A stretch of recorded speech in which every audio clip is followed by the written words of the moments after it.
They say, Lwabogo say, we are reaching a time when a dog is going to eat its own children.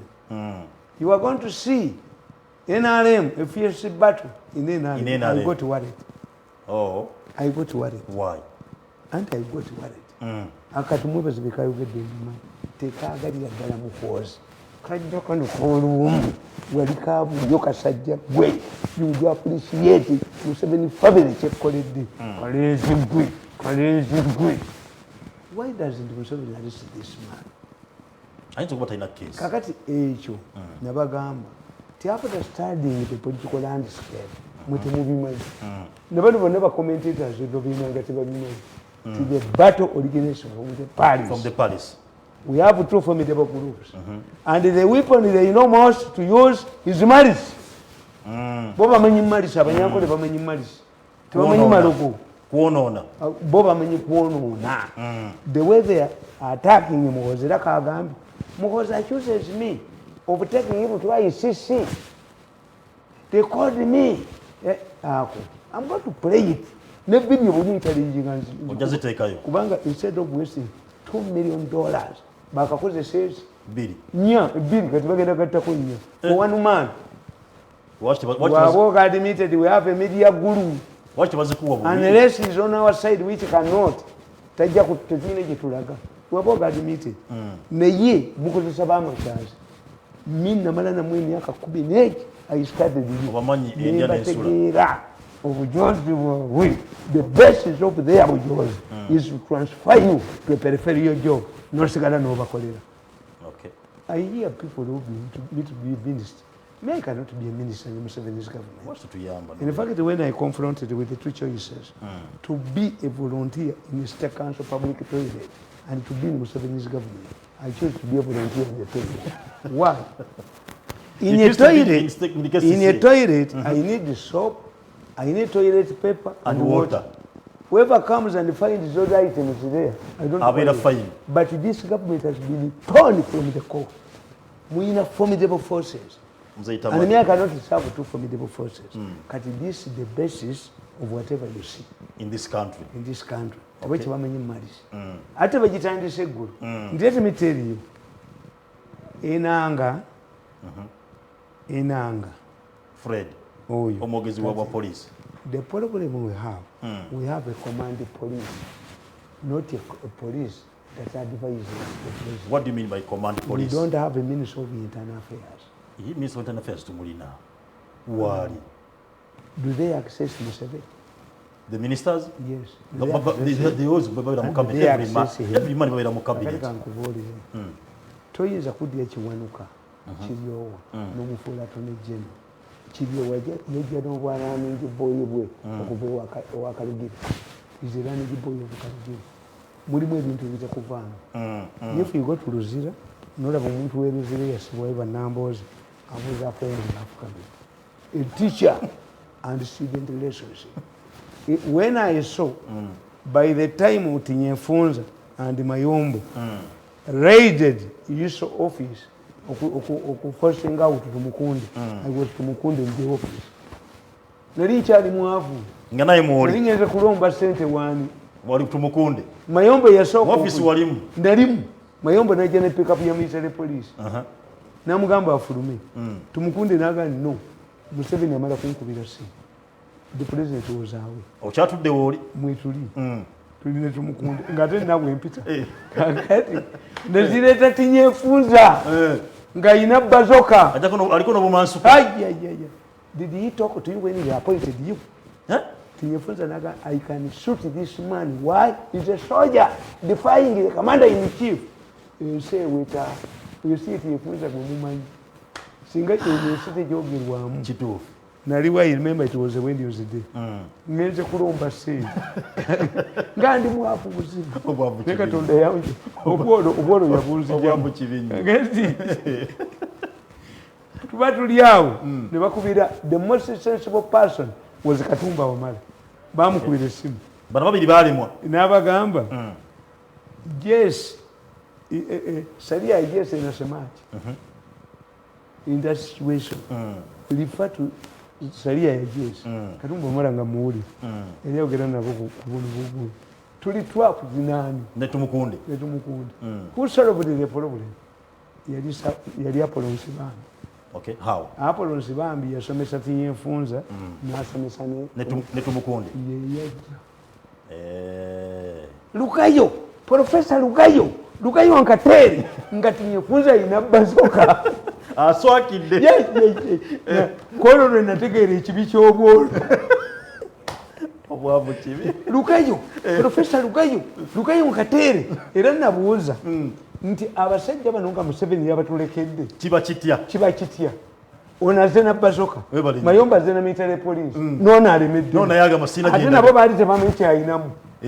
Tumukunde baali tebamanyi kyeyesize. Okay. Kati the man who broke the ice yali Professor Nsibambi.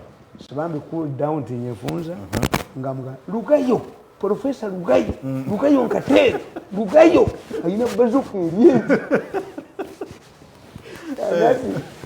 Professor Nsibambi n'ayingira mu office yatusanga tulimu babiri naga brigadier yali akyali ku brigadier. Mzee has told me, has had your concern. He will brief you when he comes back. Okay. But surrender the office. Naita mu koti ya Nsibambi. Naitira mu koti ya Nsibambi okudduka ng'ate bwe ngwa amagulu gali ekibayita obwavu bwe bwolo nawo n'obwolo. That's why these people are fair to control me. I'm a relatively rich man. Okay. Tosobola kunjoka. Kati nkubuulira nti look what the body politique. But before this is a simple matter. Why? Is Olanya the first person to prominent person to die in Uganda? Before you go to Olanya, so it is a Chakakwenza. This is normal. Balizeyo tebakola plan. These people believe in blackmailing. What's the role? Era judiciary tekisobola. Abantu bakita persecution. The judiciary, the spokesperson of the judiciary should come up and say the role of a surety. Bali bagezi beeyimirira gundi bali beeyimirira omusajja gwenkugambye eyatta omubaka waffe wa DP kinana. I'm an old man. I did primary level in 1977. Nakola ebigezo bya P7 1977 nenfuna max 2 first grade yali ku 210 tuzanya semitugo ngati ndi mukyala ne bampita ebusuubizi ku busomesa kati omusomesa gwe nakuba ku ssomero wa primary omukyala nakweka ebbaluwa yange mu post office tugenda okutuuka ne brother ng'ekifo bakigaza nempona obusomesa ng'ebintu byange biganye. In my life, a woman destroys me, another woman helps you. Okay. That's my life. Okay. A person I've seen in the past emerges up. Okay. Life yange mulaba.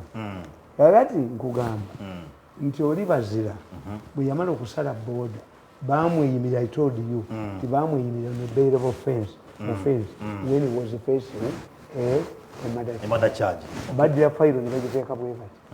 Basete yake yena duka yamala kulosinga Busia bone bakomawo mu court tokomeza ule responsibility toyambude obuvunanyizibwa. Yes. That's what you do. Bano tebakyakola kuba baagala balemeze gundi mawulire asigalenga bikibi kyata. Yes. What's the spokesperson of the judiciary must come and say what's the role of a surety? Ogenda kweyimirira omuntu manya nti bino bigoberera okweyimirira omuntu. Ndi mumugenda ne mudya anti njagala besimani ani. Besimani gwolondo ba metron. Ayina okubanga abadde mukwano gw'okumala ebbanga ddene. Who will mediate in case a family singa bira obuzibu. Okay. Omunoonyani anaagula suuti. Omusajja ayagala okwana metron. Ayina okugula bambaza. Kituufu. Kubanga metron n'omugole bayino ki metron ne basement bayino ki tusaako obugo embaga ewangaale ziyita mulirikana bwe kirina okuba ndesenga biri omukazi ng'alemeddwa senga yayingirawo ani come to my family nonga nti mukazi wabe zesenga omugole so kubera omusajja omugaga sajja omugaga wantu bajoga era batwalanga bakadde basi bakubera basenga. Yes, because the senga must go back and report to the problem was our daughter. Okay. abaganda be bayita aboolwazi nti weetuddeko ng'owoolwazi basaba ebintu otunudde but you cannot perform. The issue was these were younger girls nga bakola ki nga babeera stigmatized nervous neyeggala neyerokinga kakati why don't we have aboolwazi mu bazungu? They do romance. They cool down somebody you have never seen. When you see a Muganda couple playing sex, you do it in darkness. First of all, when you are used to those parts, you lose interest. This is why the Baganda have a proverb. If we want to lose libido, we produce many daughters. They express their nakedness and become used to it. A mess and a kappa. A mess is in the way of store ya maize. Ziyangana nezikutangana nezikolinda ganda. Message zibeera kumulabba. When you see a Muganda woman covers herself. You find your wife, a Muganda woman in the bathroom. She covers herself. Why? You don't become used to her body. It's a womb you imagine. Yeah, but the woman covers herself in a gomez. It's a womb you imagine in the darkness. What does it look like? But if a womb becomes something common, it's a failure by government to have a team. It is a failure by the president to put a discipline in his ministers. When you see the judiciary is now good, Mukasa Mulungu is not a lawyer. Why did the president Museveni made? Because his family is torn apart. He wants to satisfy both sides. That Yaweva ministries in ICT, Katinono Kaligiri, Chiwanuka. Chiwanuka is not used to. Chiwanuka cannot be an attorney general. Mzee Tamale, are you saying the governor Munti? Once family expands, the president cannot control power. Museveni was being aware before the family expanded. Yes. Chiwanuka tasobola kukola bw'attorney general. Lwaki? Anti yali badde ababuulira. Chiwanuka, a competent Chiwanuka, to tell people under the judiciary, once you stand the surety and the person frees, you are penalized. This is not new. Chiwanuka tabimanyi. Okuba amasimu kujogera mazi nange yanjoga. Ngicantole ni Chiwanuka ne Kalugire. Nga Kalugire yagasirira era bana. Yombo didi gwe nagutwala ngenesegaranga family yange bona my food. Are you saying the court yesterday kubanti bakwata balesirwa it is fine? You can quote many examples. Like Mukasa Mulungu is not a lawyer. Chiriowa Chiwanuka is a front for Kalugire, a running boy for Kalugire. How can you make him attorney general? Okay. He's young, he doesn't know. So what about value? Nagam, attorney general will not defend Minister Mayanja. How? Uyugiruti. Nebasalo musange masindi. Na avayi Chiwanuka. He's unfit to be an attorney general. But because he represents the interests of Kalugire, this is a problem. Okay. The government is debating. Yes. These are things that are explainable. Surety. As Kalugire fled, as this man fled, okay. They are persecuting his what? Surety. Sureties. This is what happens. Why do you give details? A magistrate or a judge will tell you how related are you to this man. We're going to stand in surety. Do you know the responsibilities of a surety? But I thought we were standing for someone. Yes.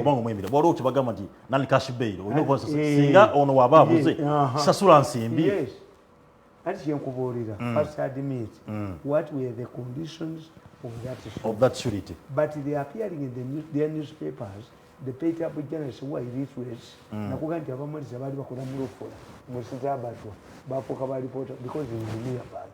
For us, when Nasomera Twachitanga all around, I'm a sports writer. Celebrating. Now, when the Kakataka sports, Mulingo and Anguli and Moto.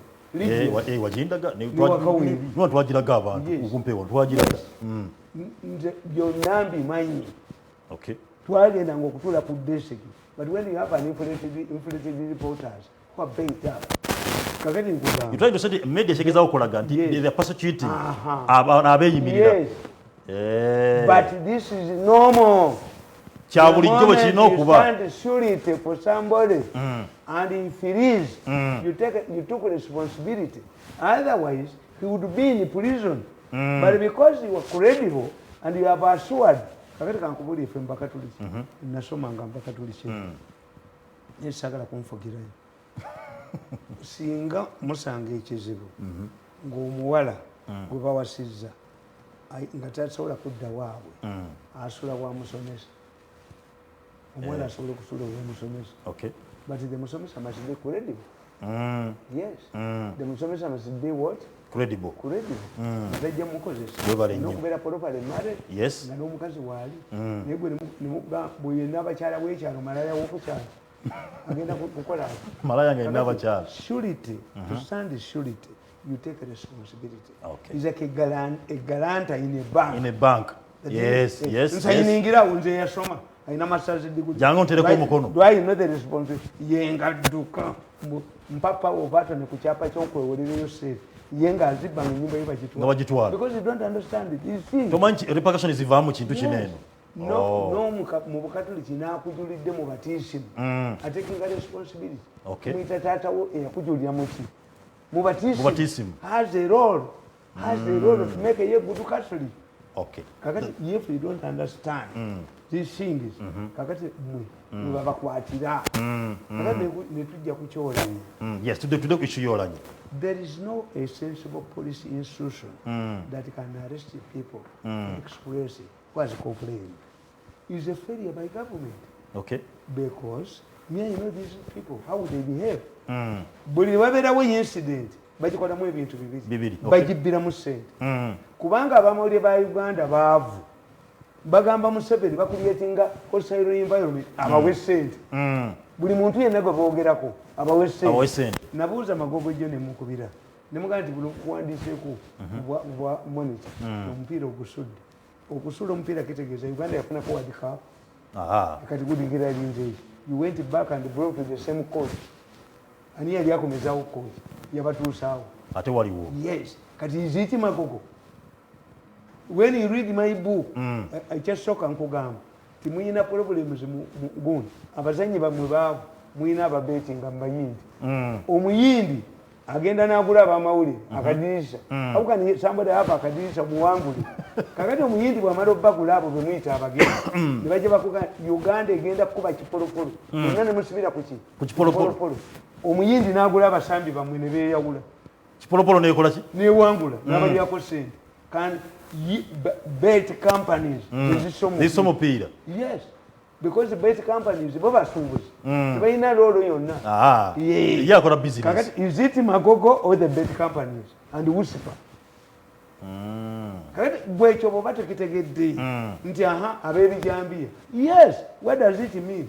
Ebijambiya mean nti Museveni bwe yaleeta etteeka eryo whoever is found with an item that is a monopoly of the army must be charged in the court martial. I condemn this, but it is working. Why? Today we employing our CBS boge. Men clad in the military uniforms. Twagamba nti ebyefaananyiza ebyamaje lwebabbi. Why? Museveni abantu balese okubbisa emmundu kubatwalawo. Kubatwala mu court martial. Yes. Baze kubijambiya.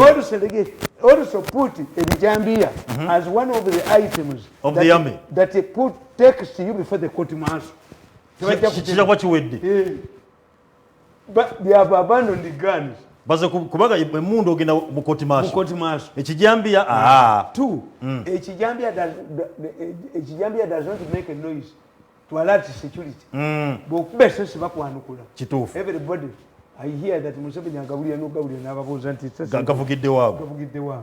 Kakati these people know nze nakirabako eruweero bajja abantu 30 mu police station y'eruweero. I think it was 82 over 83 ne babatwala ku faamu ya Kaya. When I met Salim Saleh, he gave me escorts to go to Kaya's farm.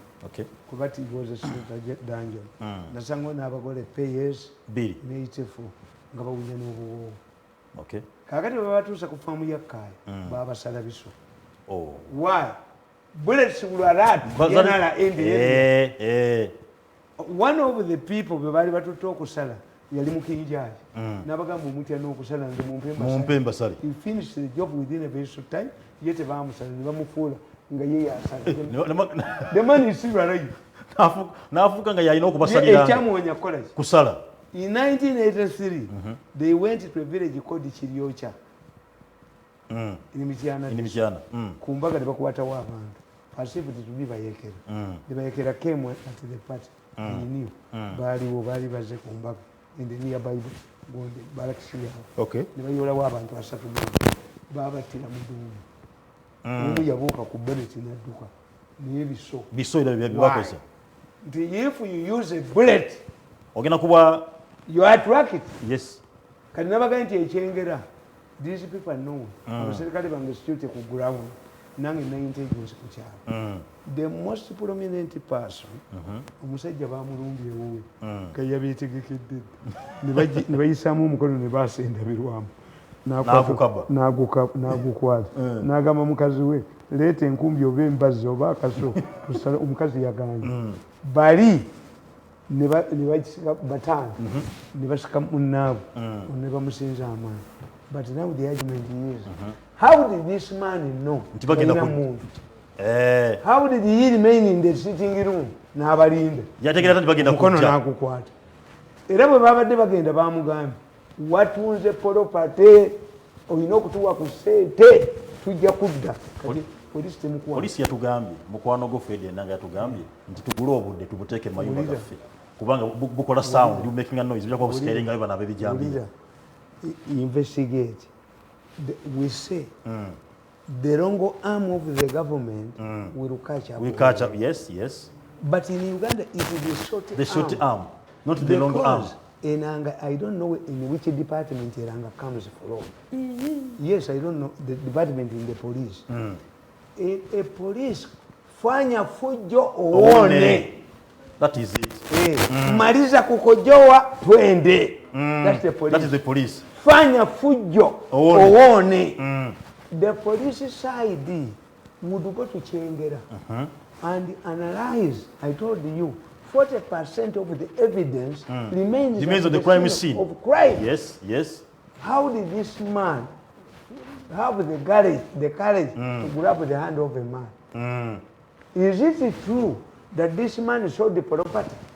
Because tebasasula era nearby yawo batawo omusajja batunda naye ebintu bana babulooka in that area mbamanyi abaana bajja bagezeko omulundi kumbalumbe wange mbayola mu kiro kimu ne mbakuba emitayimba nze ne bagamba abekyengera sisula bweru bwerere nga tujja banga tebagenze ku poliisi tubalawuninga ewaffe ku kyalo baliko ettambiro batta ababbi 7 ne kitaabu w'omwana omu n'agamba nti omwana wange w'amagye ntegedde ne muzeyi ne bamukimayo.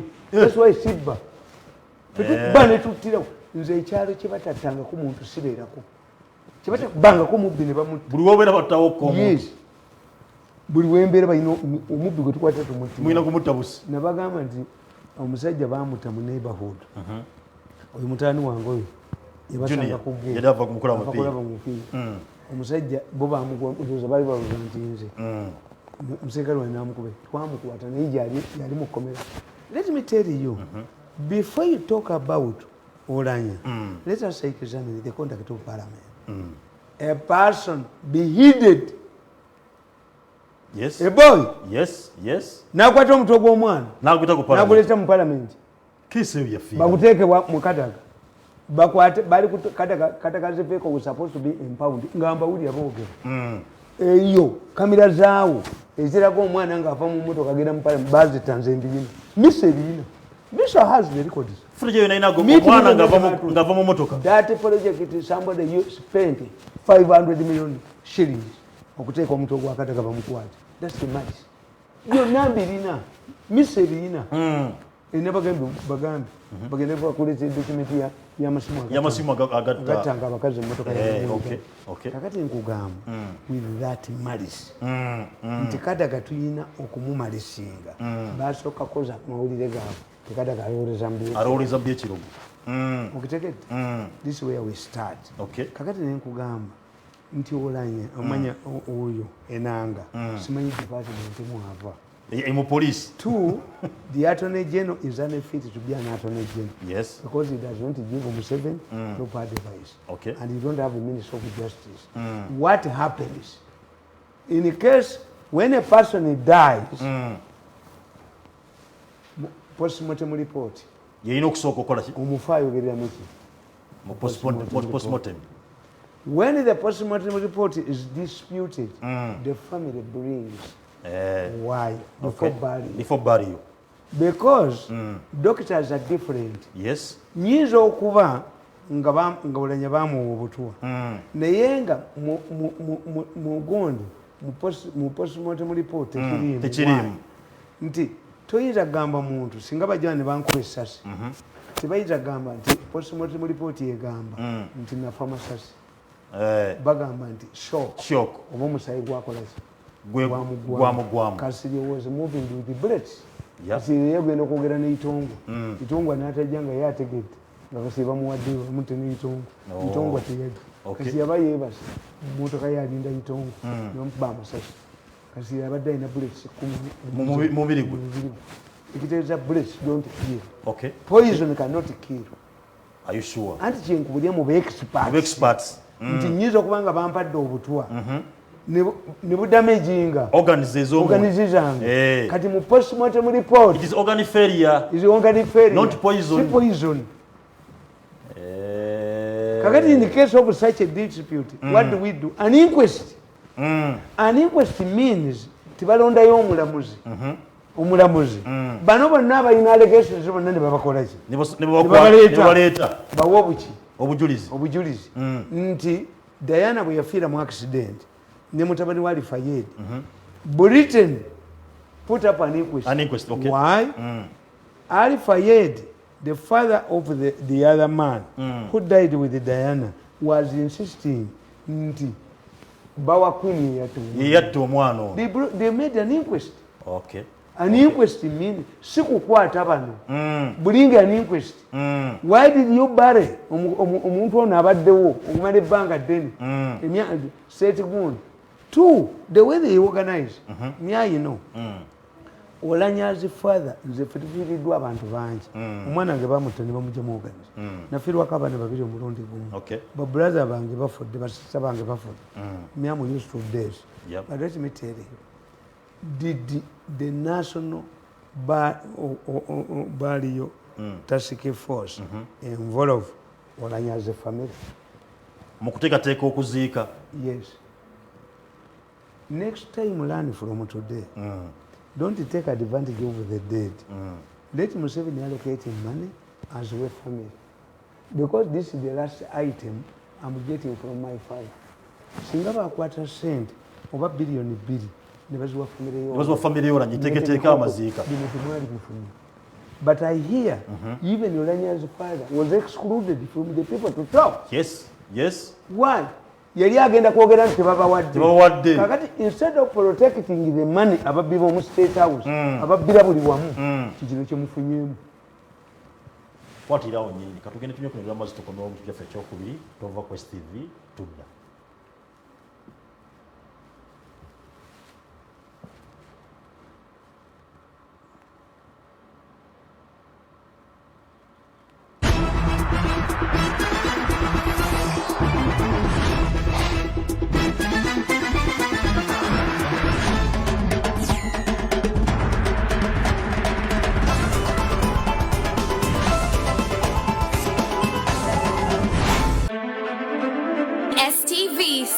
For fun. Water gives life. Water is life. But not all water is created equal. Refresh yourself with the new quality Nirvana packaged drinking water and fuel you and your passion to go further in life.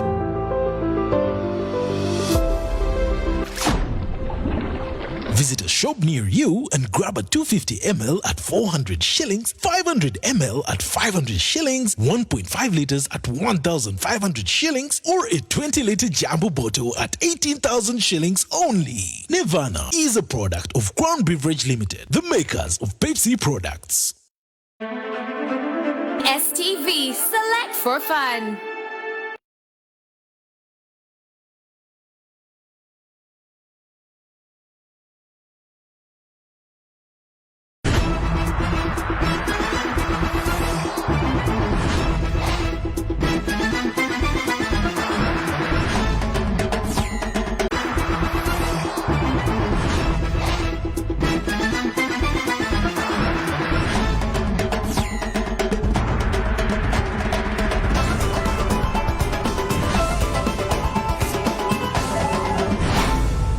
Wow, kwa bazo inayo kumide kwa TV achaga tugoberera kutangipa katu mukasera kane na tugobera ku Facebook ne njagala Kayonza nkubira ku simu Kayonza ndisa abantu ewange abantu bano mbakoledde ne Yusufu nye mubakisirana kaya noyo Kayonza mutwadde abantu nego buli gokola tofuna nze buli kyenkolesa okolede government ogifunye okolede buli gokola tomufunamu omanyi Katonda ndoza bwati oyantonda kakati abantu balinga baganti nze nino Luganda ne Kayonza bajjawo balese waka ono omuzungu yasula wange oyo gundi bali babyettakali alina ekikumi kye yaleetayo David Connell bo balowooza alubaalo wange nedda nja kugenda mukeberemu alabika tebamuwabigali nze siri Yesu Kayonza mwe bakayonza nenkolera kati raba ono gundi ono mukwano gwange Senfuka owa kansa yakutte miliyoni 7.5 aba State House babadde baleese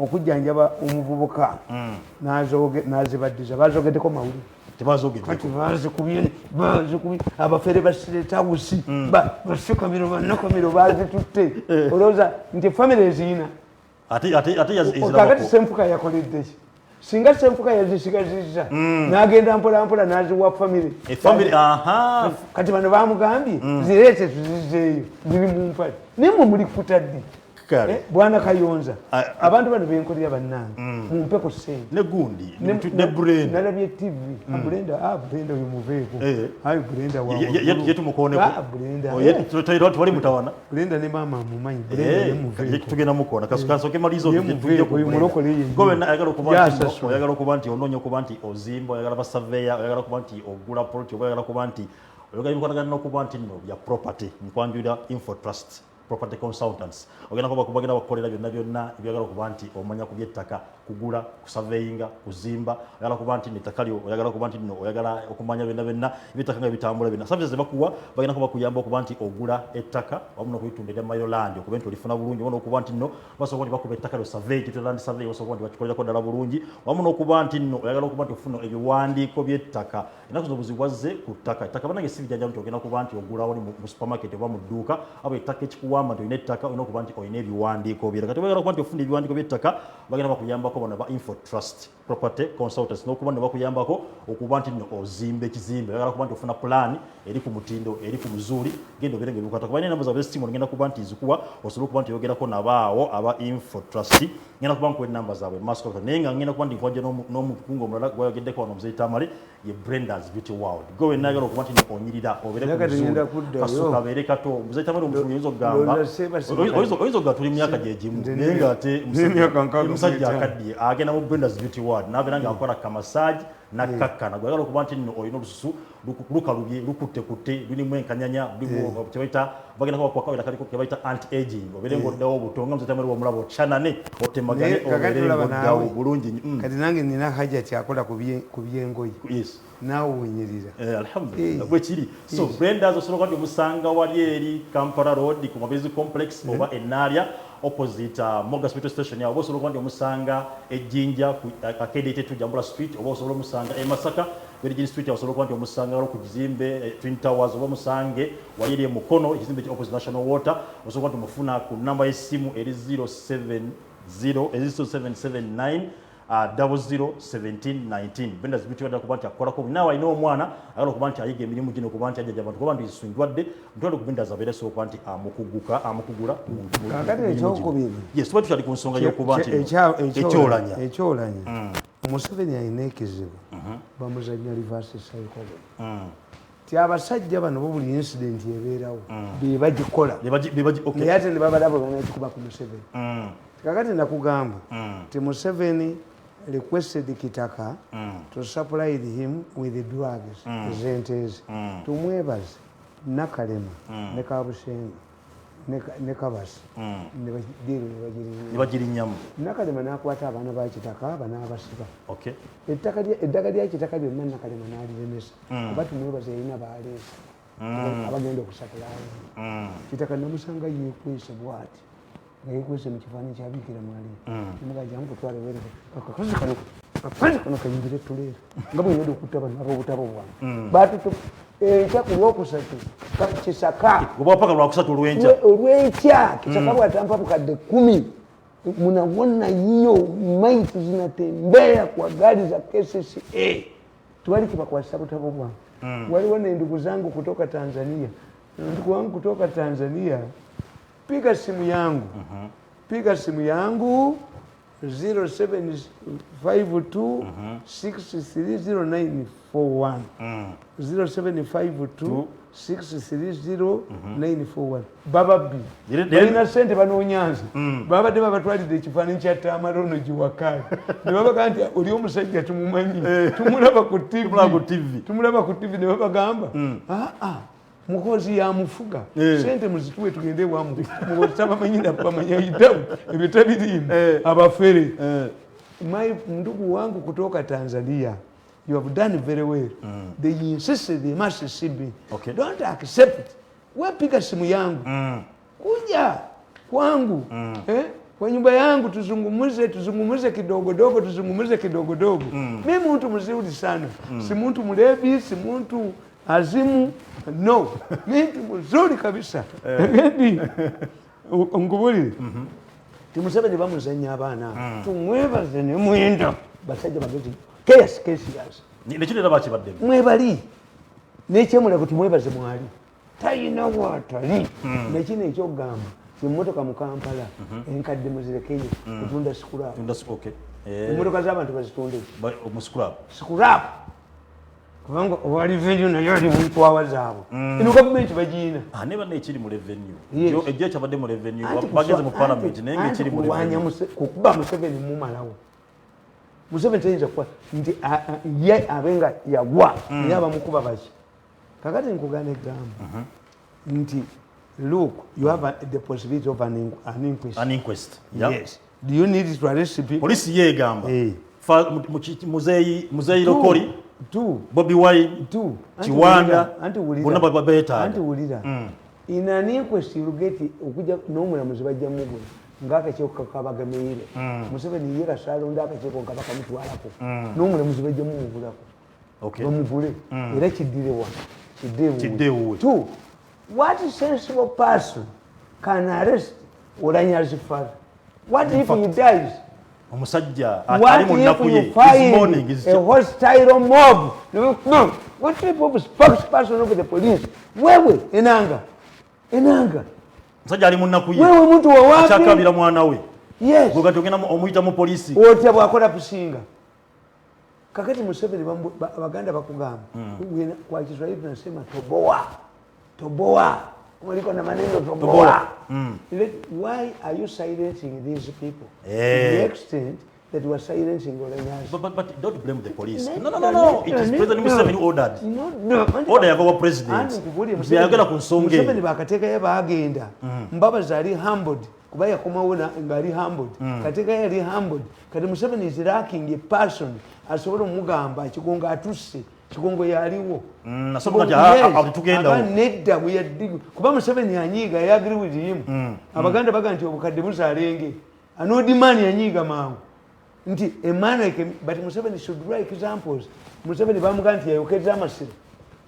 Every accusation. Nibaga ye yagocha amasiro. Encha. Galubindise. Natekako galubindise. N'abafere b'emmengo. Nebagende wa Museveni ne bamuva billions. Nekino bade bakiza gyali. Anti baagala ti ayitaba amawuli abawe sente. Muzeyi want money to cool the office. Afa yayogere nti bannange amawuli okukijja amawuli twagala sente. Bwe bamufera. Bamala kimuteekako ne bamufera. The government instituted a commission on Masiro. Where is the report? terabikangako noli kukonika olubindi zinakangabala tekati ali bubi nnyo bamusuubiziza mbu bajja musimbawo bwakuba Bobi Wine akangabala bwati nakangabala amasiro bwe bageyokera emmotoka eya fire yatuuka mu masiro ale abantu batandika okujjako essubi Katumba amala yajjayo ne pisto Seggwana came from nowhere nabaga temugajja. It was the interest of Mengo to ban masiro era yafunamu ssente nakangabala nonyaka nagenda ebusoga nagenda nakangabalanga mutaka mutaka bamumanyi abaganda bamanyi mutaka bwakangabala bwati kamusungusungu ndi wasaawa nalya sente kamala kamusoga. They want basoga to be banned. Why? The Kabaka had tried several times development yali akoze endagaano ne Seero ne bamuwabira mu kooti baganda be nga baagala bakole perimeter wall kati okwocha amasiro tubuuza ffe mu intelligence who benefits from this. Two, Olanya comes from the Rwabogo group. Enyumba ya gundi Olanya ebadde yabwa president bwe balinda do you reflect them? Yes. Kakati ekyokwene tukubuuza if Kiwanda is a credible witness how would poisoned people behave? The moment you realize that you are poisoned, what was the reaction of Olanya? Which clinics or hospitals did you go to? Muyuli kubanga Kiwanda engeri gye bamujja mu kose ne bamugoba amanyi Museveni takyamuwa mulimu kati tomujjaako mutamiivu musiriki takyalina kyasulira mu gavumenti ya Museveni alina gyonoona nakugamba nti the president the mistake he made was overreacted. Maybe it's the age. Museveni yali tali overreacting ngaatunda butunuzi kakati Museveni overreacted lwakojo bwe yali yesaninga Nuufu n'abagoba kakati what does it mean? Lwakojo yategeera ono talimpa mulimu mulala ate yemuteeka nda house arrest kyobulaba Nuufu yakuba Lwakojo baamubuuza nze yansangako ekyengera nga ngende wange nangamba londa buli kimu kyoyagala kyonna ye ekisa kyali Lwakojo kino akijjeewa nansasule naye manyize engeri yenteewa nalondalondamu katono nze sibeera panisha naye kakati ye mukazi we teyayitamu no opposition yali ekubye Museveni mu Buganda nga bwe yamukubye it means Lwakojo yagenda ne data why he did not expect to work with Museveni again nkitadde kiwedde yes antegedde kali Kiwanda kyaliko kubanga social mission kali gyaliko we must study Olanya who has realized at this time the time Kiwanda talks as a poisoned man obutwadde butuufu mbulina yagenda mu badokita bameka and documents must be available sisiba bantu reasoning that's why Lwabogo said we have a media guru. Lwabogo is willing to buy my channel TMO millions of dollar bili nga yakozesa dda millions of dollar bili ate awo neeyongerayo kubanga kati bwe mba nali sente yange mu katale musajja naga nti biliyoni 2.5 omulala najja nga wassa situunda era osobola okugumamuko balina kye bakyagalamu kati obanga nze ndi wassa sente nga ate Museveni talina kyampalimu era bagambye we can cut gradually supply line. Museveni unless nga Museveni alina gwaziisa oba don't be tempted statement gyokozeeyo ogamba nti Museveni talina kyakuwaata yenye price erinnya todduka sayidi anti nkugamba sisobola nkugamba nti nyongera kukwaluwa kubanga value yange a madman has now reached $2 million nti TMO bond ate era bwe bujinga bwange if who created it si kankaka oluwombo lw'enkoko oluwombo lwe lukola enva bakuba olwamukene izimi nze nakola NBS gye bagambye ntwali tukoze nabendagaano I know what Kalisa was getting. Kalisa siri mujja nemukubira ddala nemujja kubanga president yabaganda mugende muwabi nebakwata biliyoni zange 10 Kalisa ne bazirya ne mwenda n'ababa akanyinyi nkakubye nenkaisa ejjoko mwekizozi mwenyini kasajja gwe bye ejjoko nekuba bushuma nekuba bujoze mwekizozi mwenyini mwekizozi oleme kuddamu kunya ku bantu nokubanyalako taliddamu kuneerekako taliddamu yakutuma ewange yakutuma wabi beddeda nenkwisa obujozi mwekizozi mwenyini mwekizozi through the annals mu buniero kuba nenkumalirawo ddala byenkumazeewo ojja kuddamu onuka obuso ojja kuddamu onuka obwolo ojja kuddamu onuka obwolo gye wava kakati nkubulira negamba tudde ku issue ya nti nkubulira negamba nti ekyo kyangu two if Kiwanda knew and others that Olanya was almost a dead person, why did they put in more or a lot of efforts to make him speak?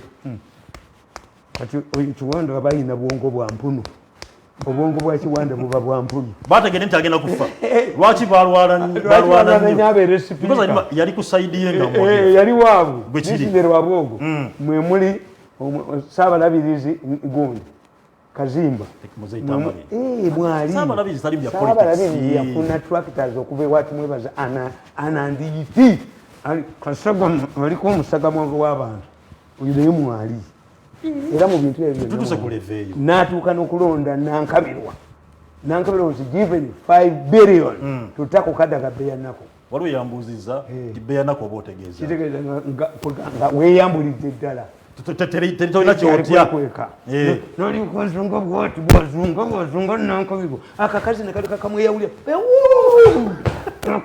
akatayina nikakakuba Nankabirwa amafuta ag'omulaalo amafuta ag'omulaalo ko gatukafeeko naye bwokubiddwa akazi akatayina nikakagira Nankabirwa tekakunamira ensi kamukunamira tekayina nika kati nkubuulira Olanya was their team member. Okay. Two, Abaganda bagamba nti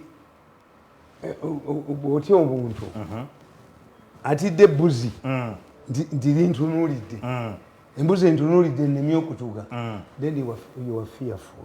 Okay. The first person who would be arrested would be Tumwebaze. Tumwebaze tweeted this man has died in the same way like Mayombo. Yeah. He's not mentioned anywhere.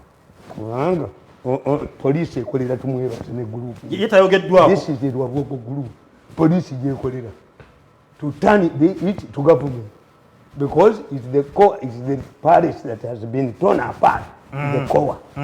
Yes. Tumwebaze is not mentioned anywhere.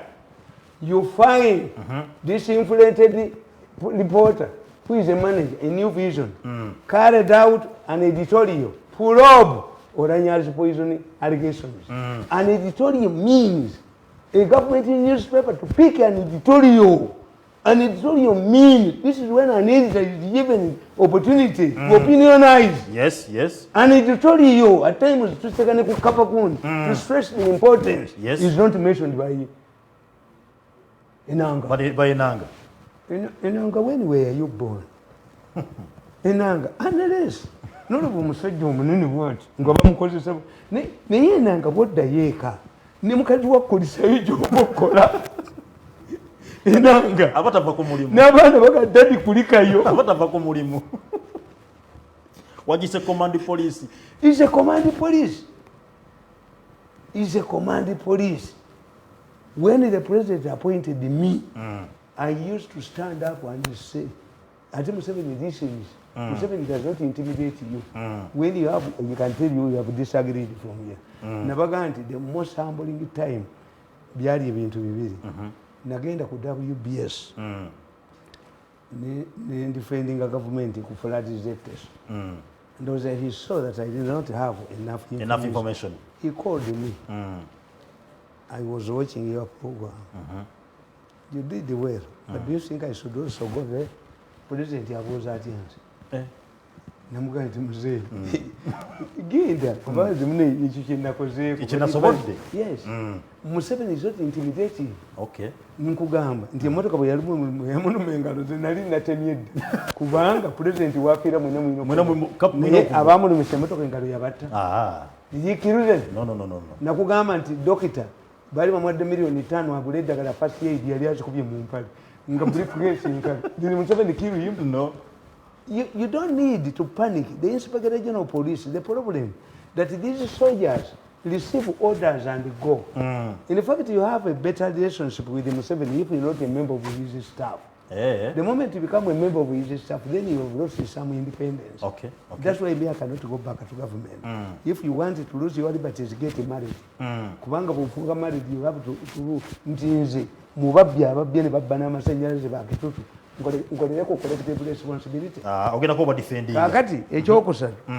This government, the president would have learned from past experiences. Like? What type of opposition leaders do we have? These people, unlike the NRM secretariat that is docile, these people are looking for a by-election. In fact, if their choices were smart, they would have elected Mao. Are you sure? Because the moment you elect Mao to replace Orania, Mao will be the only political leader, a leader of a party that is in the parliament. But family, the Tamale family is purely NRM. And yes, they are fronting their son. The deceased. Baba Gamba, if you allow with this, the Moleto Mwana Walla, you are confirming Museveni, you are endorsing Museveni's son. But this is too already done. Which is the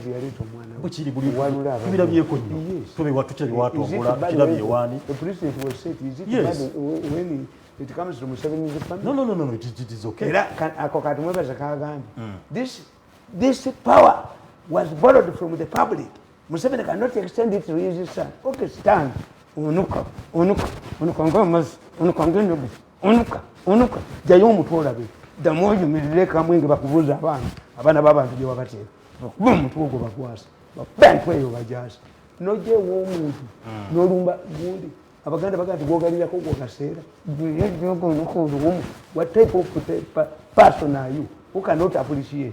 Even me who got in nursery, at least I appreciate. I traveled. I was exposed. Yeah. Akabovu bwakajja katalika geme katandika okuluma omwana we wakentega. Niwe kitu sibitaka kwata kasajja ba. So Mr. Tamale, you're saying it is uncalled for okubandi mzeyira okoli bamwita ku police mu questioning. Ubo musayirensinga omwongere n'okumwongera. Omwongere bizu by'omwana. Bamuleke ayogere. Let me tell you. Gondi, when the president lost his mother, Sale yakaba amaziga amayitire. Mbadde mugagga, nina buli kintu kyonna, nina ki, mama wange afudde, sibadde na president told him. Sale you remember you were general. Kino takava bwati. Abaganda bagamba nti alira. Noga nti akabye bubi. Okabye bubi. Waliwo ne bali kesi Gondi yafa. Gondi Sebagereka yafa. Yamutwala omusabira mu parliament. Waliwo omusajja nga muyita Kaitaga Kawera nga mulokole. Yagamba God is not kill Sebagereka. He's a devil. Ne bamugamba aniatta.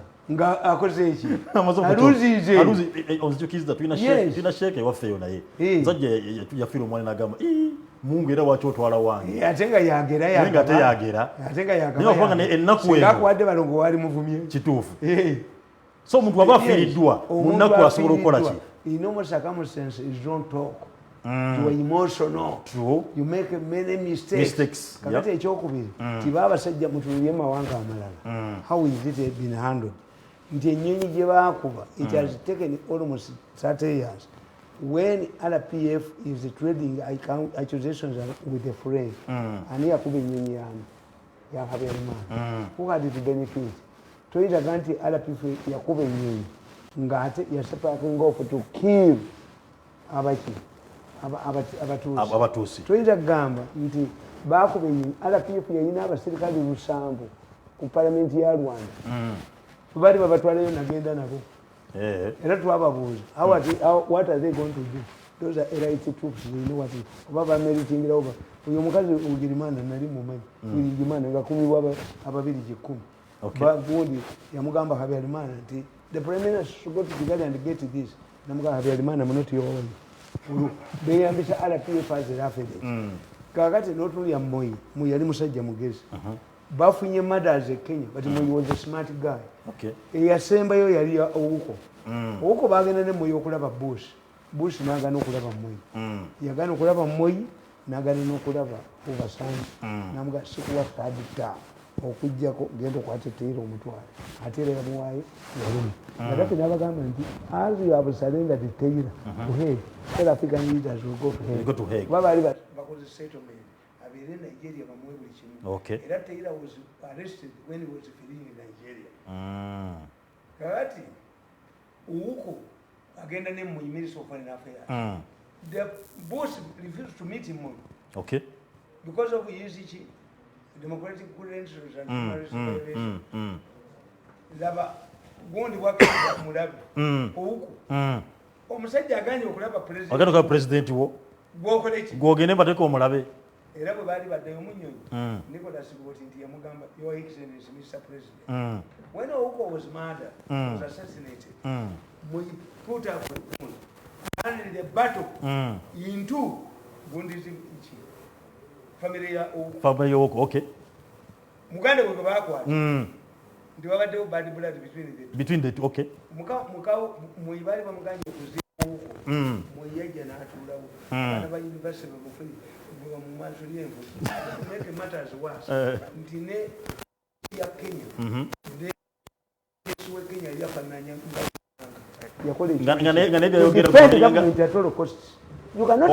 oba kifuba kiramu gwina kuba kirogera bwogezi except when you are talented like me I can defend something nkugamba nti omusajja yakola saloon tagoba mugoli wa mutwe mubi kati nogende woyo gondi bulenda nomuganda atonnemeddwa ye yasoma kutereza mitwe ye ayina gwe mulimu yes kakati we spin doctor twasoma mu somero I know how to defend something yes buli muntu yenna nti ali talented kituufu kakati ye mu olumbi yakola bamwitanga olumbi a pathologist yagamba ki pathologist yagamba nti yekozesa assassin yeseka ne yeyocha bagoba olumbi Kenya bali bamusi nabano bibakola bonanga okutta katabako kakalimu yes and nkubuulira how they turn things against government oba against their target kana katabo kalaba kiragala okutuwaawo yes time isembye kituwe kana katabo nakatuma nantaba the iron lady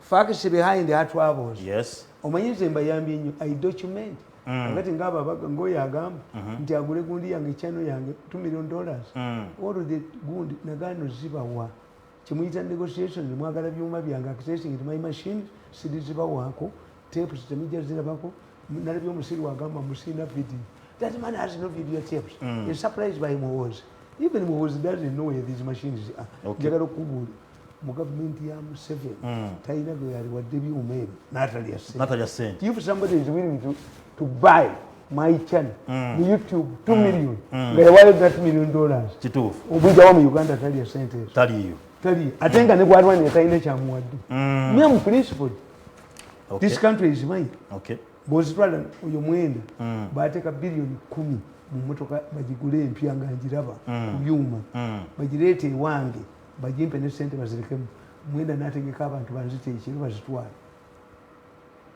nawe nobizira niba kubira sente bazirete ane bali baganye bali bambulidde mukazi wange omu yaloota nga amazzi amachafu ennyo ngakube emotoka eyakamunye gagizaayo neeyita mukubidda ne gagizaayo neeyita mukubidda ne gagizaayo nambulira nze siringa siza nze birooto bali kugamba gwe nawe walinga toto siza nze n'omusota ngugamba ti bwe muba mwagala kunkanga nga muzze bwe mutyo nja babobbola vaawo nze nkubira kugamba mpola bwe babe bakutumye aba najja ekiro naye gwe genda bwe guleberawo ngwasa kale tuwe ensonga eziri mu katabo kakati nkugamba nti what sparked off this fight Nantaba has been an outspoken minister in the Museveni's cabinet, reporting to the president about mafia plots and the political impact of their actions. The minister of ICT, Franka Tumwebas, is in big trouble. In fact, has disappeared from the scene like a gonorrhea. He and his allies blame Nantaba for his misfortune. They strongly believe that she is the one who reports the evil actions to the president. Remember, Professor Anthony Mbonye was forced out of the Ministry of Health because Dr. Diana Atwini, a sister-in-law to Franka Tumwebas, feared that Mbonye would report the corrupt deals to the president through Nachobe, who is in the State House, eventually comptroller. She was removed there. Yeah. She was giving money. Chito. Their fears were justified. Since anybody in trouble would have sought help from Nachobe, given her status. The mafia operates on humiliation. In the case of Nantaba, she is the state minister of ICT, who would be in a position as the Minister of Information and Technology to trace the person who ordered the execution of Sebulime using the killer's cell phone. This explains why she's being chanted. Whatever we are Nantaba, yali minister wa ICT. Naye esimu eyakuba esimu okulagira Salia Sebulime yakubira ku simu. Naye nga talina capacity esobola kujjayo esimu ye. Naye nga ze ate njiyina. Tukanga she's the minister. Njiyina. Yakuba esimu wano ddi. Njiyina. Njiyina, even if you kill me or kill me for biri ku embassy. Nirwe kyuma natalita amasimu galigenda kugamba. Amasimu ago. Why? Mafia plot flopped. Kunantaba namuyamba. All of the newspapers, including the mafia-controlled media houses, like a New Vision, Bukedde, and Monitor, reported how Minister Nantaba had survived an assassination attempt. Bukedde went further and detailed the alleged assassination assassinee who had a gun, military gloves, and that his co-assistant escaped with a gun. Bukedde further reported that security organs mounted a search in the forest but failed to trace the gun. Twawunya akafuuda embi bakagobamu singa kati kakuba ebyamabizuusa ku nfa yoolanya singa akafuuda embi gwe kayiira Sebowa ziri baggwa mubikube mulabe mwe temujja tutwalira budde toka siyo sinyuba ya Sebowa, you come from my area. Sebowa mulinako Luganda naye bwekwata ebyekulu byo bwe tojja kulwawo bwe kuyola buyoze paka bangali. If you want money, work. If you want a job, work as a profession. When Minister Nantaba saw the alleged suspect riding and trailing her vehicle, she ordered the security guard to fire in the air. But the guard refused. Nantaba reported the matter to police, who deployed the officers to search for the alleged assassinee. However, the police did not go with those who could recognize the alleged assassinee. The question is, who would have identified the suspect if they don't go with those who knew the suspect, who had seen the suspect? The police arrested Sebulime, handcuffed him, threw him on a police patrol pickup. In such cases, the suspect would be taken to the police station in Kayunga, where Nantaba would identify the suspect.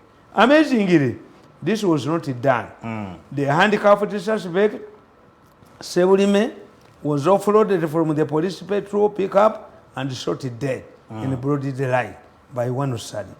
One of the witnesses said she heard the killer, Officer David Sadi, claiming that the orders were from above. This is where the matter is. If we are to get to the bottom of this matter, we must analyze the following. We see policemen dying in their attempt to secure suspects. Yes. How can an already handcuffed man be shot? Era bali baleesa omulamuzi waabwe embwa eyawumuledda nemukuba n'adduka bamuleza emisango nemukuba ate abalamuzi mumufiiriddwa tujja balinda mukuziika kaniye mulamuzi for life empaka yamuwola bwejje mukubamu amayinjo nemukubamu amayinjo n'adduka okujja kungalamula bitu tukulinda mukuziika kitaawo netukulinda mukuziika jjoko empaka yonna ekitala netukiteeka ku ttaka ng'olina omusango gw'obusiru gwe wasa temuyinza kutuwona muli baawana ate munaddawa. Number one, who in Uganda has the powers to issue orders to police to terminate the life of a suspect already in police custody. I've witnessed many incidents where police fight off angry mobs, and at times the officers sustain wounds and lose their lives in the process of saving suspects. What happened then, since the suspect was not being pursued by a mob? By a mob, okay. I reason with them. This is why this man is saying, unless we get this media guru on our side. We must do two things. Use the $2 million to buy his page, YouTube channel from YouTube. Okay. And use the Kanka. This is your meeting in Mutum. I'm going to play it verbatim. Ijubuli kusetukoni. Ijubuli akachichi. Ijubuli akalenzi kakuba ujozi wako mkaisi nkakubiri ubusuma n'ubujozi n'ijubuli ndikaisiza mwikizozi mwenyini ebanja ly'omwenge liggwa na mwenge. You chase me from government, you lose your ministry job. Oli ofanginga kasanku tusiza okulwanyisa muhoozi. Noga kagambye. Mirundi is not our adversary. It's Museveni and muhoozi. Olwanyisa Museveni mu government gakuweddeko kati gwe gakuweddeko. Gwe kati bw'oba mufu embogo bakomage.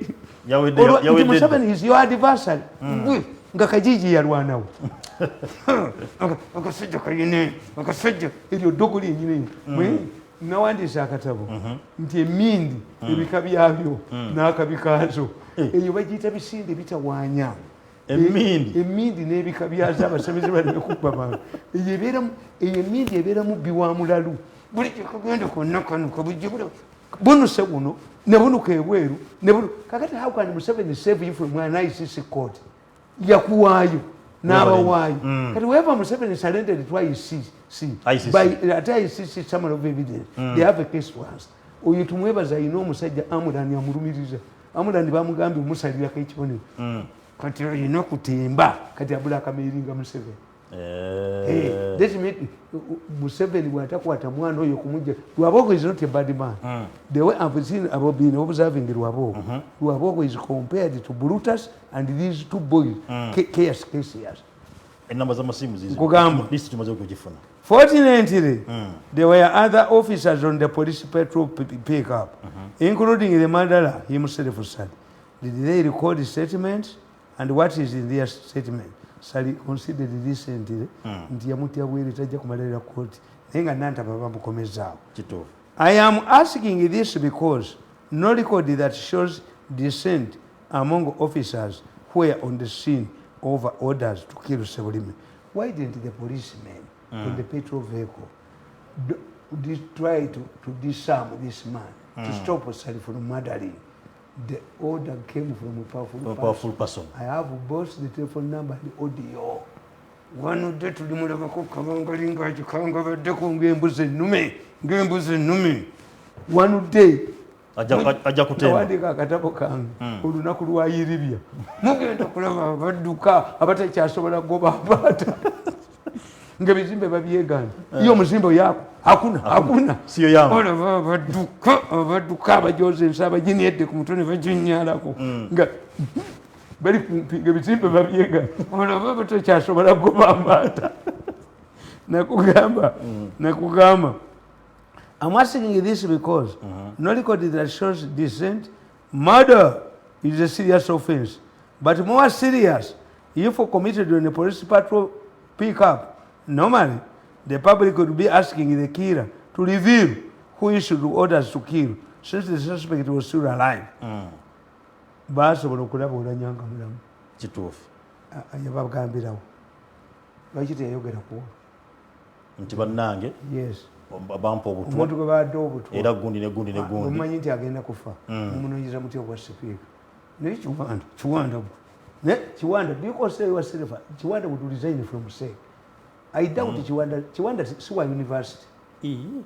Kiwanda tiyasoma university. Yasoma ki? There was our A-level. Umanyi university A-level si to interact with the intellectuals. Abantu abatagenda ku university balina problem. Nti tebafuna ku interactinga n'abagezi. Yes, I sympathize with people like Kiwanda. Nkugamba. This would obviously flop. Nkugamba. Who issued orders to kill since the suspect was still alive? Interestingly, they are trying to implicate Minister Nantaba. Okay. This would obviously flop, and it did. It flopped. Nakugamba. Why? Nantaba did not accompany the team of officers that were deployed to hunt for suspects as it would be. Nantaba teyagendako. Naye nga yamanyi ki? Yamanyi awadde bamukola ki? Yes. Nenkugamba, she only waited, itching to see her tormentor and perhaps to know who was behind the plot. Nantaba wouldn't have allowed to kill.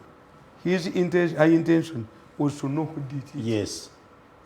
Kati balino okumutta aleme kumanya era mbagamba nti Museveni must protect it olenyaze faala muzeyirokoli n'omulambo gwennyini bayinza okubbawo anti omulambo bwomba mulina dispute nti oba yafa butwa oba teyafa butwa obutwa mu myezi 6 bukomawo mu nviiri z'omuntu. You are exhumed after 6 months. Yes, Arafat bamugjayo was buried and exhumed after 6 months and it was found titabani ye bajijjawo ne bamuterawo endala eyalimu obutwa. So the body Olanyazi wound is still needed. Yes, they must deploy abasirikale babeerewo. Olanyazi wound key uyu muganda binani that is being incited. Why? They are preparing anti-Museveni sentiments into because in the short run they are preparing anti-NRM sentiments in the by-elections. But utadongo tachimanyi balindas bobakola babawadde sente ngani akola nabo mwe abalinga omwana gwe bamala okuba ennyuma n'alyoka ayogera baliwo abaana be bakuba ennyuma n'alyoka ati bamala basindika nga wheelbarrow. A party must be functioning all the time. Yes. A party secretariat ena kubanga director of research iki again nkugamba this is why the police prefers to save suspects in cases where mobs are begging for their blood. Police is saving a suspect to get information. The only suspect we kill on the site is snake. Tujibuze je yavudde ndi wavudde wama musota wavudde guno gwokuba suspects are protected to get information from them. Yes.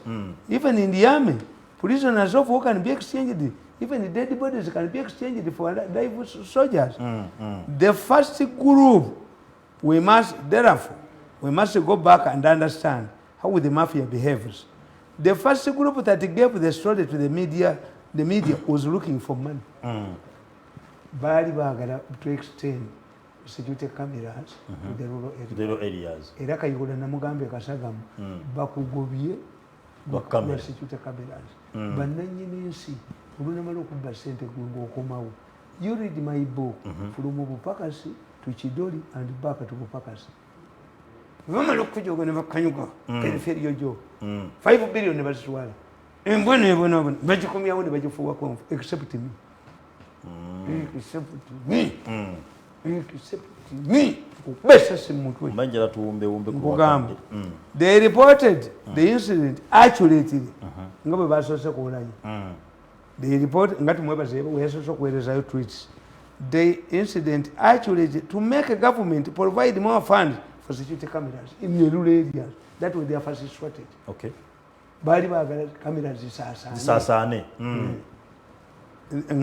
Remember that at one time MPs demanded the armored cars and sharpshooters as extra protection from assassins. Therefore, an assassination attempt on Nunantaba's life would be used by the mafia to reactivate the project for armored cars. In fact, MPs wanted to be given money to buy the cars themselves, not the army. Mujokera nti MPs basaba Museveni. Yes. Ngabakose ekyannanta babafune. Yes. Ngagana agabbi agabadde gagamba yafudde cancer. Gafudde cancer ki. Ngono muvuga mu revenue authority. Ayagala bakwate mmotoka enkadde atunde scrap wa. Ize market ideas ina wezibu. Mbakuba omuntu mbakuba omuntu mwawona singa mukozi teyanyambanga mu ngobi. Kyenali bakoze mwali ntuliddemu. Mwali tegedde nti Katonda ayina abantu be yawa talent mitwe nali bakubye mbaboloza ejjogo lyo nali mujoga ku baana b'abannammwe abazo bakolera nimbajoga nimbaniako nimbanyerako nimukanyuka akasesero nimbafuula ebidoli lyali baweddemu naye kati ndinabe nkwatirwa ensonyi bugamba therefore an assassination attempt on Nantaba kati okitegedde bulungi kati kano ka Besigye Besigye Kasuma nti Besigye naye yasabotaging PTA manya gundi Commonwealth. Bagala no jija one. At one time I saw Ananga Di Museveni. Nagamba Gund, Makinon. You move with the Commonwealth here, I'm going to sue you. Government are putting a lot of money. We was in Canada against South Africa. Museveni Bamuita is against Kenya to address executives. Basically, now some of the money you have basically gas. Mwana we. Nina kuzuba musiba yafuna okubuloko latina akwata omukazi. I know the boy. Mwana wa besi. Mwana we mwenyewe. Besi yamukuza mwana wa Vikita Bwana. Yategera nti besi bagenda mukubirawo. Besi enakosa advantage ye. Museveni bamuyise Nairobi. Era besi yagenda Museveni Nairobi. Ne babuuza Museveni. Esaije kyabuuza. Do you believe you have the moral authority to address this August meeting when one of your leading opponents is in Nairobi came to as a brain man? Talk. Ati Museveni yekigamba. If this man wants to hear about Uganda, tell him to listen. Bali bakifumiza. Ekirandi kibuuza. Your Excellency, are you going to visit your opponent who is recovering in Nairobi hospital? Museveni, if he decided to come here, I don't think mulabula kyobula bannasabye mutuyambe abantu bonna abalina decision making mu Uganda abagenda ebweru okubajja mubatte mutuyambe help us the international community. Yes, if you are in a position to provide the health facilities ekirwanya yali speaker mutuyambe mubattireyo omusajja ali mu wote etakuli abaana b'emmere mutuyambi buli kigenda mukittireyo buli kigenda mukittireyo until they solve their problem. Omusajja bw'aba alya mu woteeri taguli abaana mmere babittireyo buli kigenda mukikube eddoozi ennene bikolerewa kakati kankubuli omusajja ono omulaba yeyattanga abakazi oyo ng'essimu gy'akozesa eri 0782 36 5801 kweri zino essimu zonna z'olaba kakati nkugamba nti omusajja ono namukwata ntya yakubira mukazi wange essimu beefuulanga nze munange nze muvuga yasamba omupiira era tumwebaze yalimu namuyinvesiti tumwebaze yalimu okutagitinga mukazi we nze yakangezaako emirundi eki neyinja omunsamizo njokendikira kyanga ntabuze mukazi wali kubikulako ngaoyasana nenkumaliramu ddala ejoge eriko mutemulenze gwe kakati esimu eno ziraba namulaba omusajja ono my machine key location areas district Wakiso and Kampala zero location Nansana Kiyengera Matugga Kampala Namasuba Namulanda Nkumbe Entebbe center ifu byabiranga mwe namuziringa ku nyumba yange mukwata kakati soko tuli omusajja oyo esimu ye yatandika gikola mobile money analysis report first activity nga mukaaga onaku nga mukaaga mu gwokutaano 2:17 mukaaga ogwokutaano essaawa zaali emu dakiika 5 ne seconds nkaaga ana mukaaga nakubira esimu endala tozisoma togoba simu ye yokka omulaba olaba omusajja ono nti buli kintu akikolera mu dakiika 5 he had a digitalized machine buli kintu yali akikolera mu dakiika 5 kakati nga sente oziraba bwaziweereza they had a circle in one of the European banks yaliko millions of $7 nazuula abasajja abokyamanda Entebbe nga balina ku akawunti millions 7 nga si bwekiba amanda abokyamanda bwe babakwatanga babakolangako ebyensonyi byonna ne babirecording tebabatta ninga ebifaananyi babiweereza waliwo abasasula to dump them at Entebbe is to implicate abaserikale ba Museveni. To target women was to tell the women voters who vote Museveni are not protected. I destroyed the network. I've destroyed the organic network. Do you see accidents? At one time, 18 women were dying during the delivery in a day. Is it there? No. ate tetunegotiate total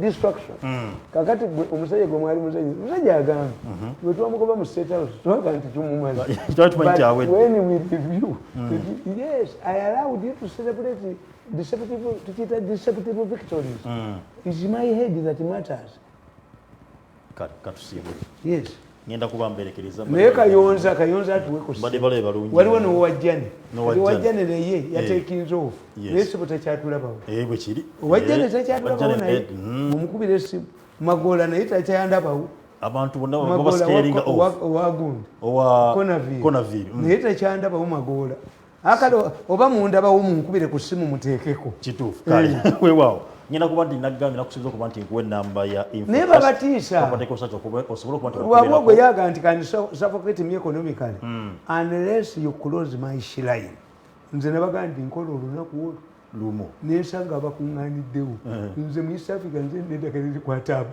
ababi daweyawais nze njirina nkola olunaku lumu nenvayo n'obukadde bwangeko nenkuba amasuuti aganyirira nengufuuwa ate kati naguddamu buto ngufuuwa okuva ku makya nyinza okugenda ku makya ate nesimu gye nninayo nyinza okufuuwa okuva ku makya nensibya obuto nenguddamu ekiro ku makya ntwala kuleeti kati naguddamu buto wakoze dda nange ndekankole info trust property consultants sobola bafuna ku namba z'essimu eri 0774 322 305 0774 322 305 oba 0709 981 937 0709 981 937 info trust property consultants osobola bakubakirako nobanga ofuna ebyettaka byonna nebyokuzimba ngoba obikoleddwagenda kuba mutwe basene haji esikembuga tumwebaza nange nali mpeddemu amaanyi naye ekintu okitumbudde naye asooke kulowooza ku babaddewo manyi kapa ekola bweti kapa egenda nekanga abaana baayo amagunju ne gadduka ekapa bwekola teri kapa nsajja apaana kapa egenda neyekweka kapa enkazi nekwanga abaana baayo amagunju tegakomawo kana abadda bibaba abaana baayo abasigalewo bebaana this is how we determine people who love an institution and those who don't want nti ndaba bakusasira nga babavuma nga mwabawa billions but in the campaign I not get to receive a single coin Museveni didn't give me a single coin kale nze nsinga okubakolera kubanga me I'm committed wabula kyesikiriza bujozi anybody who peddles this argument that Mirundi can be a minister in Museveni's government is just joking. Maybe we have children but we have bawona mutani wange ali mu parliament tulina bawala baffe omuwa agirikali kyomulala accountant omulala bawe mu family not be kale when you get married you lose your liberty. Sunday program yebuga saja kuba 8 paka 10 ko sports ne mwana majori nabunyime ne saika sini sekato kwa TV bani bako TV ba musieniza. Assalamu alaikum warahmatullahi wabarakatuh. Ononyeza wogula ploti ku sente zijja mu nsawo yo n'obulwa n'onoonya abeesigikanga n'ekyapa kye bakikuweerawo n'otabalaba katukwanjulire ba Info Trust Property Consultants bagula n'okutunda ettaka gwanoonya ploti etandikirwako 5 ku 5 ogifuna ku bukadde 3 n'ekitundu 5 ku 10 ku bukadde 12 bwokka okwanno nga bakuweerako n'ekyapa kyo Info Trust Property Consultants bapunta ettaka bakuyambako okufunira ekyapa bakuba plani z'amayumba ez'omulembe saako n'okuzimbira gwalina ebizibe by'abapangisa bakuyambako okufunira abapangisa okulabirira ekizimbe kyo kossa n'okutikusololeza. Info Trust Property Consultants tusangibwa Ntinda Semawata Road ploti 78 essimu eri 0774 322 305 oba ku 0709 981 937 ye Info Trust Property Consultants. Water gives life. Water is life. But not all water is created equal. Refresh yourself with the new quality Nirvana package.